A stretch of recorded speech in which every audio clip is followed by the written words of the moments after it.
मैं रंकित बजाज और रंकित बजाज स्टूडियो में आपका स्वागत करता हूं। आज मैं दैविक संस्कृति के अति महत्वपूर्ण जो क्वेश्चन हैं उनके प्रैक्टिस सेट नंबर 2 लेकर आए हैं। तो ज़्यादा देर ना करते हुए अपने प्रैक्टिस सेट की ओर चलते हैं। चलिए पहला क्वेश्चन ये है, किस देवता के लिए ऋग्वेद में पुरंदर शब्द का प्रयोग किया गया है। तो पहला क्वेश्चन है कि पुरंदर शब्द का प्रयोग जो है किस देवता के लिए ऋग्वेद में किया गया है। तो ये पुरंदर शब्द भगवान इंद्र के लिए किया गया था। व्याख्या इसका पढ़ लेते हैं।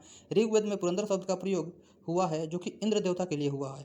इंद्र को युद्ध का एवं वर्षा का देवता भी कहा जाता है। नेक्स्ट क्वेश्चन, शुल्भ यानी शुल्भ सूत्र जो है किस विषय से संबंधित पुस्तक का है। तो यह ज्यामिति का सूत्र है, शुल्भ सूत्र। व्याख्या पढ़ लेते हैं। शुल्भ सूत्र या शुल्भ सूत्र संस्कृत के सूत्र ग्रंथ है जो कि स्रोत कर्म से संबंधित है। अपने नाम के अनुसार शुल्भ सूत्रों में यज्ञ, देवी को वेदियों को मापना, इनके लिए स्थान का चुनना था। इनके लिए निर्माण सबसे विषयों का विस्तृत वर्णन है। ये भारतीय ज्यामिति के प्राचीनतम ग्रंथ हैं। नेक्स्ट क्वेश्चन, अस्तो या सदमय कहाँ से लिया गया है। तो अस्तो तथा सदगमय कहाँ से लिया गया है। तो ये हमारे ऋग्वेद से लिए गए हैं। व्याख्या पढ़ लेते हैं। अस्तोमा तथा सदगमय ऋग्वेद से लिया गया है जो कि मूल रूप से इस प्रकार है। ओम अत्सोमा सदमम उसके बाद ये जो मंत्र है उसका विस्तृत है। नेक्स्ट है, आर्य भारत में बाहर से आए और सर्वप्रथम बसे कहाँ। तो पंजाब में। आर्य सर्वप्रथम पंजाब एवं अफगानिस्तान में बसे थे। मैक्स मूलर ने आर्य का मूल निवास स्थान मध्य एशिया को माना है। आर्य द्वारा निर्मित सभ्यता दैविक सभ्यता कहलाई है। सूची 1 को सूची 2 से सुमिलित कीजिए। सूची 1 में दिया हुआ है वेद और सूची 2 में दिया है वेद को मतलब यज्ञकर्ता। वेद ऋग्वेद के जो हैं वेदकर्ता जो हैं वे हैं हिता तथा हुरित्र बोलते हैं। आयुर्वेद को अर्ध्रुयु बोलते हैं तथा सामवेद को उदांता तथा उदात्री बोलते हैं और अथर्ववेद को ब्राह्मण बोलते हैं। यानी एक का एक और बी का 2 ऐसे ही करके क्रमवाइज दिया हुआ है। तो आंसर नंबर इसका ए होगा। व्याख्या पढ़ लेते हैं। ऋग्वेद से संबंधित पुरोहित जो हुरित्र कहलाता था। ऋग्वैदिक संहिता तथा पुनः सृजन कर प्रार्थना करने वाले पुरोहित तथा अथर्ववेद वैदिक कर्मकांडों के 4 प्रमुख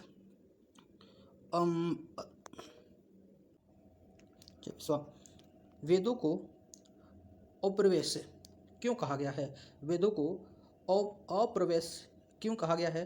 तो इसलिए कहा क्योंकि वेदों की रचना देवताओं द्वारा की गई है।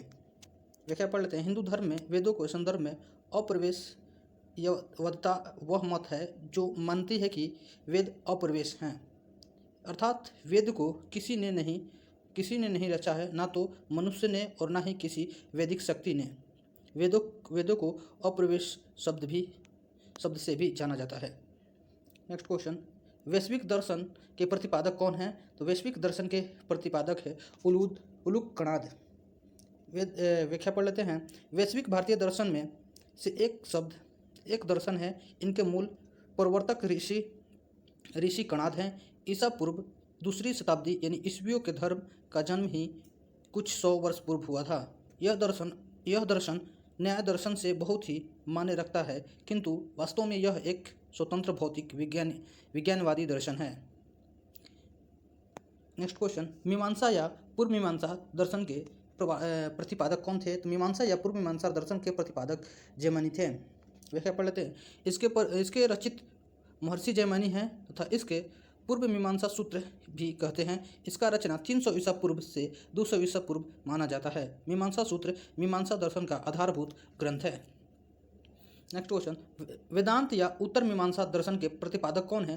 तो वेदांत या उत्तर मीमांसा के प्रतिपादक बदरायण हैं। व्याख्या पढ़ लेते हैं।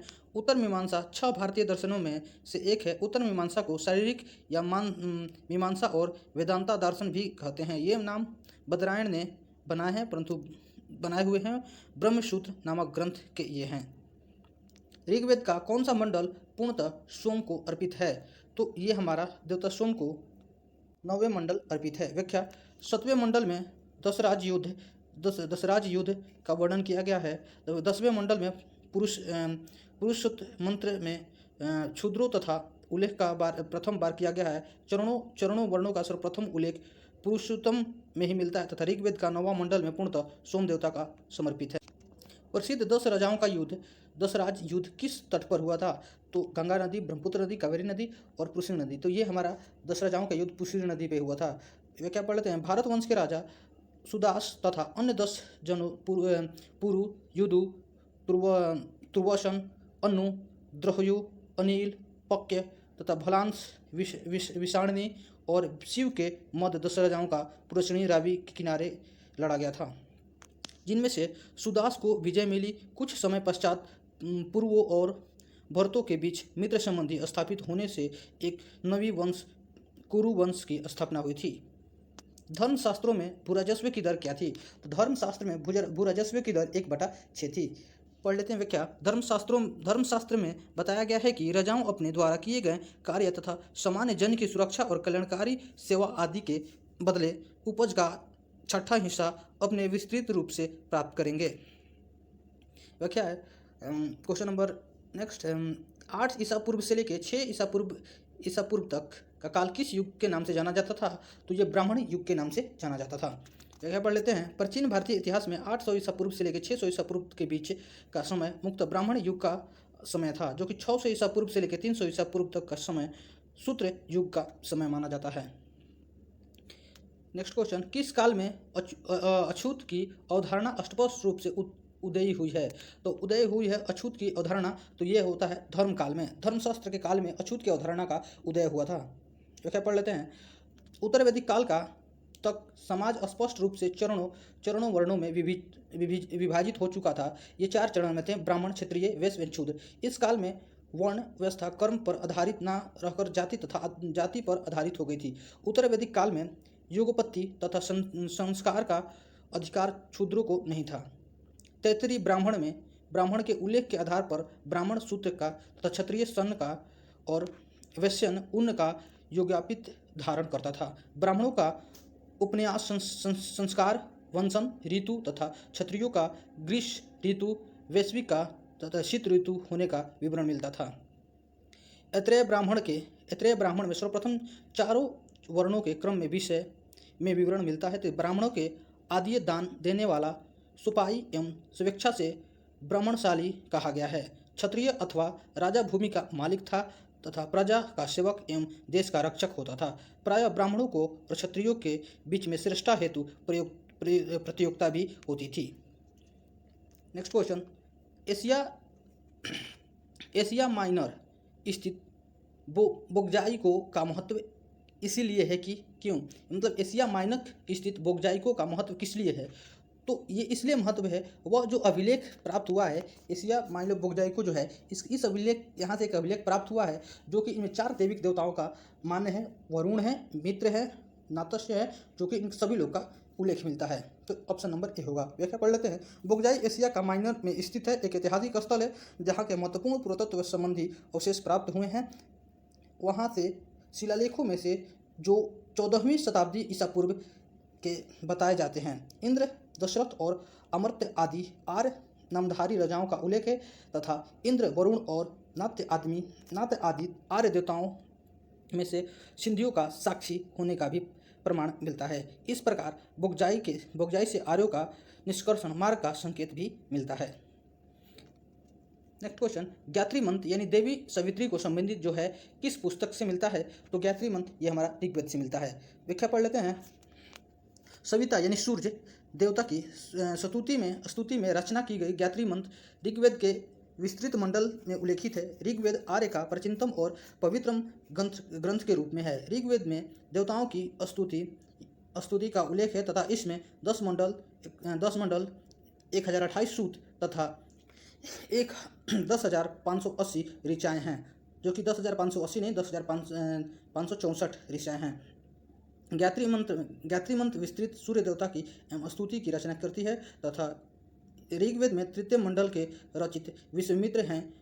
प्राचीन गायत्री मंत्र इसी मंडल के हैं। नेक्स्ट क्वेश्चन, न्याय दर्शन को प्रचलित कौन करता है? तो न्याय दर्शन को ये गौतम करते हैं। व्याख्या, न्याय दर्शन भारत के 6 वैदिक दर्शनों में से एक है।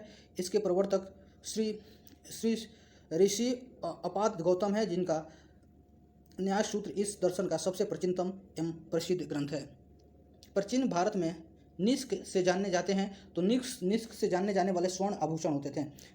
निष्क का अर्थ होता था स्वर्ण मुद्रा, यानी स्वर्ण मुद्रा आपत्ति काल में मनुष्य को बहुत सहयोग देती थी। नेक्स्ट क्वेश्चन, योग दर्शन के प्रतिपादक कौन थे? तो योग के पतंजलि थे। पढ़ लेते हैं। योग दर्शन 6 अस्तित्व यानी दर्शनों में विखंडित था तथा इसके प्रणेता पतंजलि मुनि हैं। यह दर्शन संख्या दर्शन के पूरक दर्शन के नाम से भी प्रसिद्ध है। उपनिषद पुस्तक हैं, तो उपनिषद ये एक दर्शन पुस्तक थे। देखा पढ़ लेते हैं। उपनिषद हिंदू धर्म के महत्वपूर्ण ऋतु ग्रंथ हैं। ये दैविक वाणिक के विभिन्न भागों में प्रचलित है। ये संस्कृत में लिखे गए, इनकी संख्या लगभग 200 है, किंतु मुख्य उपनिषद 13 हैं। हर एक उपनिषद की किसी न किसी वेद से जुड़ा हुआ है। इनमें से परमेश्वर, परमात्मा, ब्राह्मण और आत्मा के भविष्य, स्वभाव और संबंध का बहुत ही दार्शनिक और ज्ञानपूर्वक वर्णन किया गया है। धन्यवाद। आज ये हमारा दैविक संस्कृति का सेट नंबर 2 संपन्न हुआ और बहुत ही ये अच्छा सेट रहा और ऐसे ही आगे आपको सेट मिलता रहेगा। प्लीज़ इसे लाइक करें, सब्सक्राइब करें और शेयर भी करें। चलिए, धन्यवाद।